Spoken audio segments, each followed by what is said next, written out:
Dans votre projet de création d'entreprise, en général, vous êtes partant à 100% quasiment pour vendre votre produit, marchandise ou prestation de service à toutes les personnes de la planète. Seulement, votre produit n'est pas complètement fait pour toutes les personnes de la planète. Par exemple, votre produit est destiné, bien évidemment, en général, à des adultes et pas à des enfants. L'idée, c'est d'avoir un utilisateur qui est le payeur. Quand on vend un produit qui est destiné aux enfants, c'est l'enfant l'utilisateur et le parent le payeur.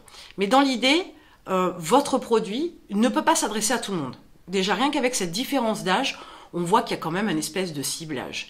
Donc maintenant que vous avez cette information-là, vous êtes sur cette réflexion-là, d'avoir quand même un minimum de ciblage, les payeurs, vous comprenez aussi toute l'importance en fait d'approfondir au départ la détermination de votre cible pour votre produit.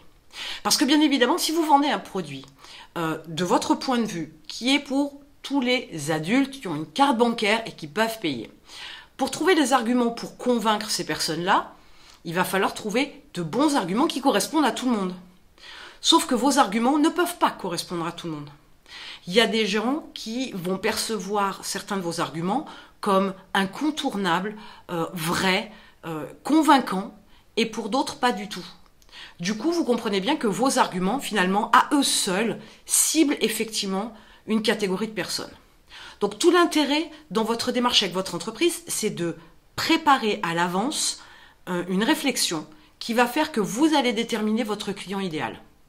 Parce qu'on ne parle pas à un homme comme à une femme, on ne parle pas à un homme qui a 20 ans comme à un homme qui en a 40 ou comme à un homme qui en a 60. Ses besoins, ses attentes ne sont pas les mêmes. Donc les arguments ne peuvent pas être les mêmes.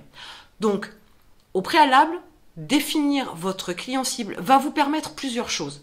D'abord, vous savez à qui vous vous adressez.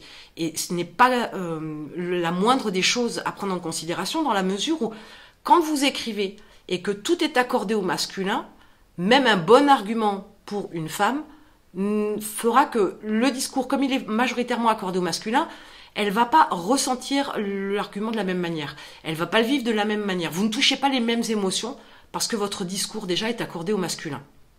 Elle va pas se sentir concernée, elle va pas se sentir visée, voire même pas comprise. Donc forcément, elle n'achètera pas ou moins que ce qui est prévu parce que c'est accordé au masculin, rien que le discours. Donc, en déterminant votre cible idéale, en définissant son sexe, vous allez déjà avoir un discours qui va être en adéquation avec la cible que vous touchez. Si c'est au masculin, votre discours sera au masculin. Si c'est à une femme que vous destinez votre produit, votre cliente idéale, dans ce cas-là, votre discours sera déjà accordé au féminin. Ça, c'est une première démarche importante. On ne peut pas tout mettre au masculin, messieurs, désolé, mais ça ne peut pas fonctionner comme ça. Ensuite, en déterminant cette approche-là, et là je vais volontairement vers le côté féminin, mais ça pourrait être masculin, c'est pareil, hein, la démarche est absolument la même. Mais vous devez aller chercher pour ce persona-là, pour votre cliente idéale, vous devez aller chercher une catégorie d'âge, vous allez rétrécir, parce qu'effectivement, comme je vous le disais tout à l'heure, à 20 ans, à 30 ans, 40, 50, 60, 70, on n'a pas les mêmes attentes, on n'a pas les mêmes besoins, on n'a pas le même budget non plus, on n'a pas les mêmes priorités.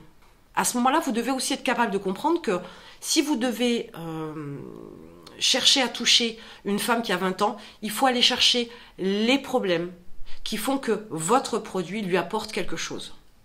Il va falloir chercher ses douleurs, ses besoins, ses attentes. Mais à 20 ans, on n'a pas les mêmes attentes qu'à 30. Même 30, déjà, c'est déjà un grand pas. Il y a déjà une grande différence. À 20, on n'est pas forcément maman.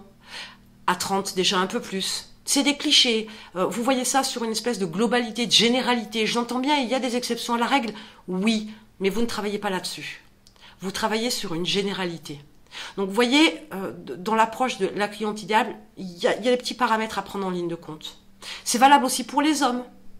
À 20 ans, on n'est pas encore sur la création d'une famille, on ne voit pas si loin, le moment présent est bien plus important. À 30, on commence à sentir, entre guillemets, la force de l'homme, ce pouvoir de créer une famille, etc., de mettre en sécurité sa famille. C'est un sentiment qui est vachement plus masculin que féminin. Même si nous aussi on ressent ce besoin de sécurité, mais il n'est pas au même niveau. Un homme va penser au logement, par exemple. Une femme va être beaucoup plus pragmatique. Ça va être dans le quotidien, dans l'organisation du quotidien. La sécurité, elle n'a pas la même définition que l'homme. À 40, avec la femme comme avec l'homme, par exemple, il y a cette fameuse crise de la quarantaine, qui peut arriver plus tard, on est bien d'accord, mais ça peut arriver. Il faut le prendre en considération. Donc, à 40, quelles sont les problématiques, les besoins, les attentes d'une femme de 40 ans? Eh bien, vous vous rendrez compte aussi que les attentes, les besoins et les problématiques d'un homme de 40 ne sont pas les mêmes.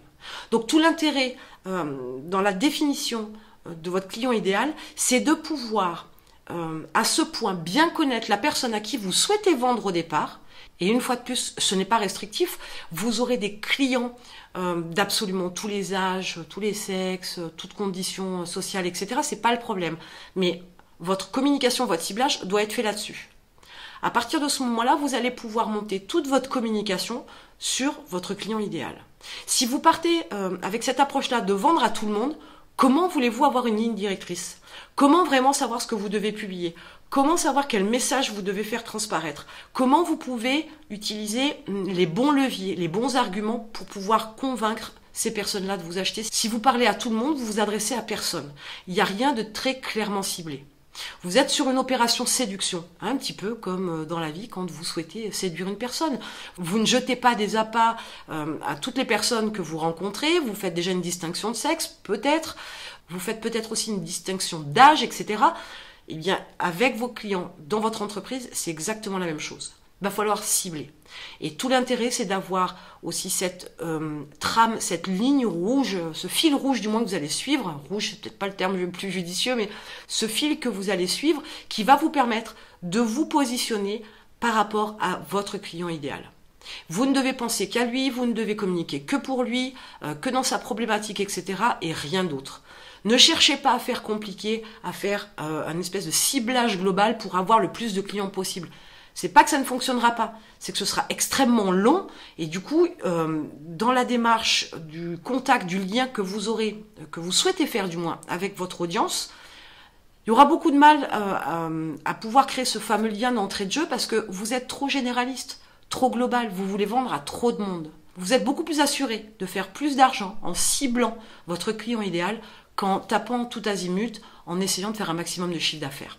Donc vous avez une vue d'ensemble, entre guillemets, de votre intérêt à choisir votre client idéal avant de vous lancer, de définir votre cible avant de vous lancer, parce que c'est ce qui va vous permettre aussi de définir toute votre stratégie et d'aller vers quelque chose de beaucoup plus clair, autant pour vous que pour votre audience. Et en attendant, je vous retrouve de l'autre côté.